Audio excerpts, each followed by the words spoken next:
నేను మీడియా ద్వారా రాజగోపాల్ రెడ్డి గారు కూడా విజ్ఞప్తి చేస్తున్నా, వాస్తవాలు తెలుసుకొని మనం విద్యార్థులకి చెప్పే ప్రయత్నం చేయాలి.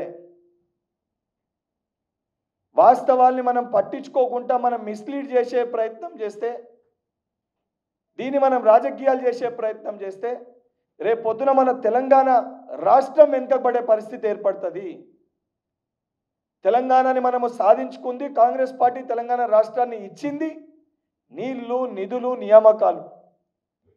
ఈరోజు ఆ నియామకాలు చేపట్టుకోకుండా ఎప్పటికప్పుడు కాళ్ళల్లో కట్టెలు పెట్టి ఆపే ప్రయత్నం చేస్తే నష్టపోయేది తెలంగాణ పిల్లలే.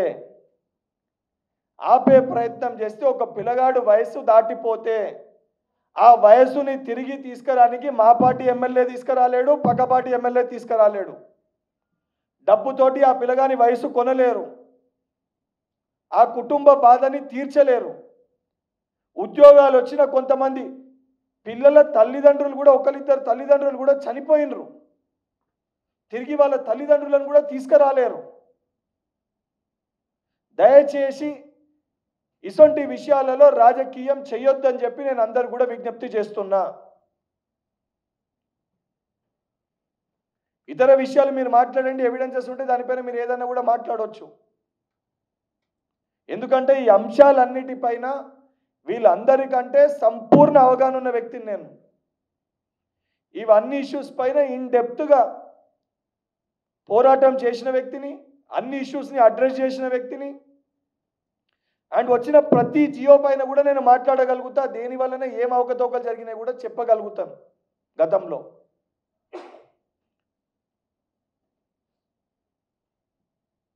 అండ్ మళ్ళీ చెప్తున్నా, ఈ విద్యార్థులందరూ కూడా ఎవరైతే నిన్న ఫైనల్ సెలెక్షన్ లిస్ట్లో సెలెక్ట్ అయిన స్టూడెంట్స్ అందరికి కూడా శుభాకాంక్షలు, అభినందనలు.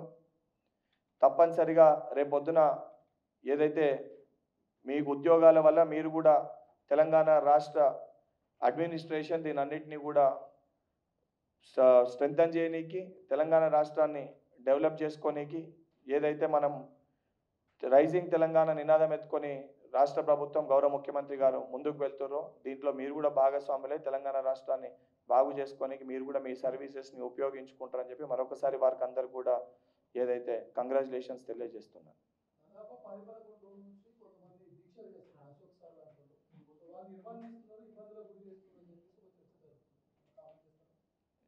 అది 100% ప్రజాప్రభుత్వంలో ఎవరి బాధ, ఆవేదన వారికి చెప్పుకునే ఒక హక్కు ఉంటుంది. కానీ వాస్తవాలు మాట్లాడే ప్రయత్నం చేయాలి. వాస్తవాల్ని మాట్లాడకుండా మనము రాజకీయాలు చేసే ప్రయత్నం చేస్తే సరే, తాత్కాలికంగా ప్రజలు కానీ విద్యార్థులు కానీ నమ్ముతారు, కానీ లాంగ్ రన్లో నమ్మే ఒక పరిస్థితి ఉండదు. నేను ఇంత చిత్తశుద్ధితోటి నేను చెప్తున్నాను కదా, దేని వలన డిలే అయింది.